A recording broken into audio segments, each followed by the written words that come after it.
Dear wonderful brothers and sisters, there's something very significant that has just happened that has hit the entire world. And this was actually the fall of the demise of Pope Francis. Now, Pope Francis is said that he had passed away, I don't know, 2, 3 days ago, and he was publicly seen on an Easter Monday. That is after he had addressed a mass on an Easter Monday. And then the following day, shockingly, it is being announced that he had actually passed away. And it is said that he passed away through I don't know, it is a cardiac arrest. But I listened to one of the clip of somebody saying that the Pope miraculously was functioning with only one lung. He had only 1.5 lung because one of the lungs was a halfly infected.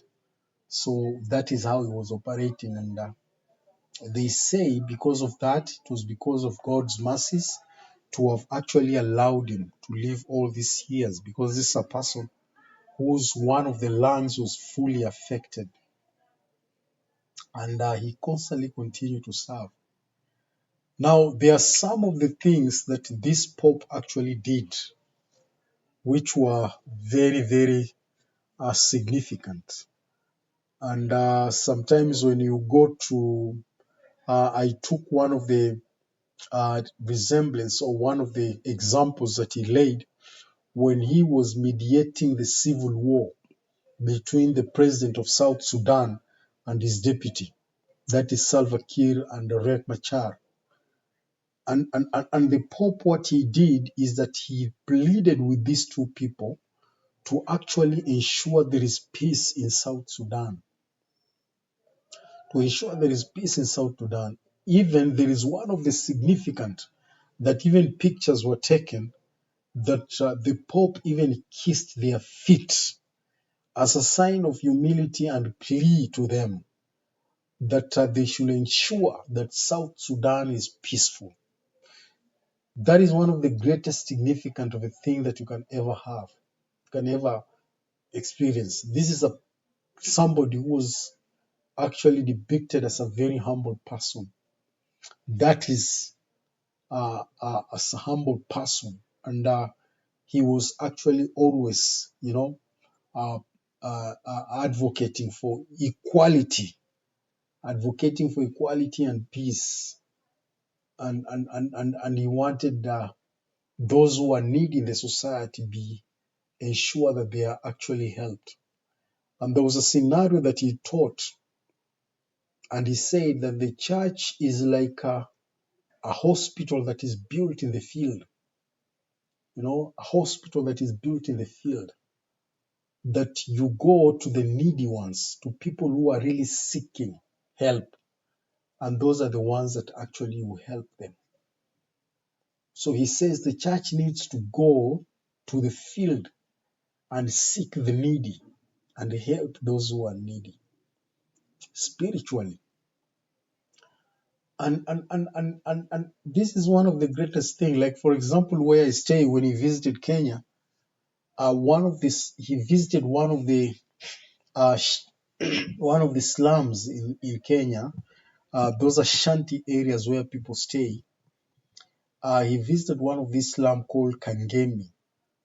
And in Kangemi slum, there is one of the Catholic missions there called the St. Joseph's Catholic Mission, where they have a school there, and they also have a hospital that is helping a lot of people within Kangemi, that is in one of the slums in Nairobi. And when the Pope visited, because there is always that pattern that in every slum you see, next there is always a rich neighborhood. Next to a slum, there is always a rich neighborhood, and then there's a slum, which actually depicts that those people who are from the slum, they are actually workers of those rich neighborhoods. So they go work there, and then they go to these slums and stay, because that is where they can afford to live as they work for their rich guys there. And when the Pope saw that, the Pope was not happy. And he said, why is this, why is this that life is such a contrast to an extent that people have so much, to an extent that they can even throw surplus. But on the other hand, there are those who do not even have anything to eat. But on the other hand, there are rich people who have so much that they can throw outside the surplus. Somebody has so much in his fridge that even some things end up even expiring, you know, and they end up remembering, oh, I bought this and I did not use it at all, and then they end up dumping them outside. You're dumping them outside. So in the course of dumping them, the children of those who do not have, they scramble on those things in the dustbins, trying to look for things to eat and what they can eat, and then they end up coming across this so-called expired stuff from the rich people, and the Pope was not happy about it, and he spoke about it. And I remember him addressing it even with the government of the day, telling them, please, can you ensure that these people who do not have, they're well taken care of. Ensure that you actually initiate jobs so that people are employed, and ensure that the gap of the rich and the poor, it's actually, that gap is not all that much. Because believe you me, in Kenya, statistics shows that there is no middle class. There is no middle class in Kenya. It's the poor and the rich. So in Kenya, you are either poor or you are either rich. There is no middle class. And that is one of the greatest things. And that's why you see every estate that you see, the estate of rich people, you will not miss a slum around that estate, because the workers of those rich people live in those slums. So they will go work to these rich people and then go back and live in their own shanty premises there. And this is something that the Pope will be remembered for, because he was a champion of actually ensuring that there is equality and that the weak and the poor in the society are actually taken care of.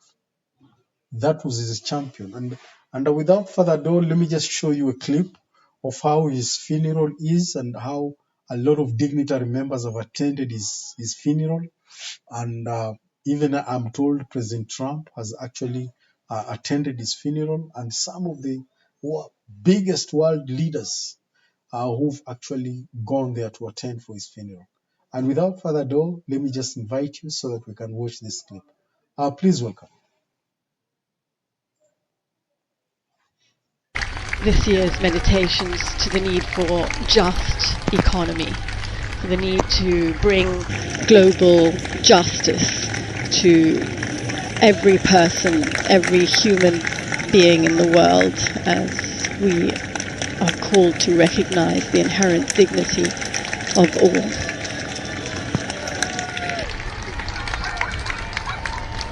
Well, Pope Francis has often spoken of promoting an economy of peace and an economy of fratellanza, which is the word that inspires Fratelli Tutti. It means brotherhood. Fraternity. Sorry, I couldn't think of the word. An economy of fraternity, and it is bringing together a lot of the things that we've spoken about. It's bringing together the poor and the marginalized and the people suffering on the other side of the world, in our case, us being here in the Vatican, who are suffering war, and often they're countries who are suffering economically, and it's calling to action and to responsibility the countries that can help. Exactly. Denouncing the great divide that there is between the rich and the poor. How often has he said all the food that gets thrown away by affluent societies would be more than enough to feed the millions and millions of hungry people in the world? And here we have a view of the Colosseum as he goes up Via La Bicana.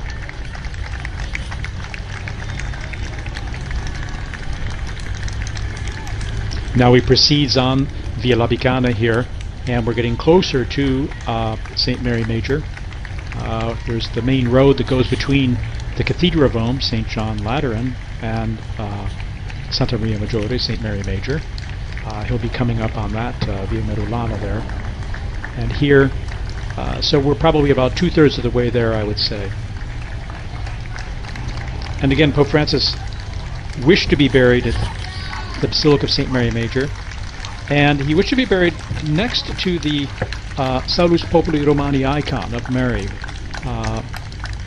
who is remembered and venerated by Romans, as the Romans survived a plague centuries ago, and it's a special icon, a special place that people go to pray. And Pope Francis, throughout his pontificate, has gone there to pray, to give thanks, to ask for prayers for his ministry.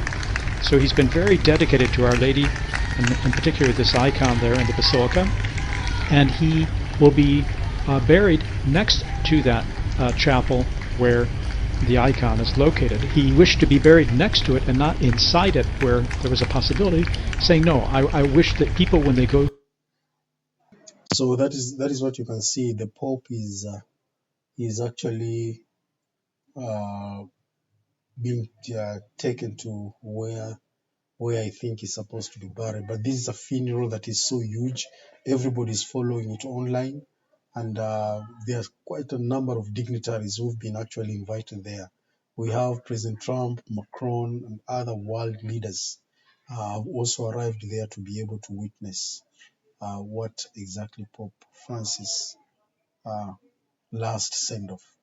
My wonderful brothers and sisters, the Pope will be remembered just like the way you've heard the commentators there say. The Pope will be remembered for actually ensuring that there is equality. He was championing for equality, that those who are less vulnerable in the society be taken care of, and that war, he actually championed for peace.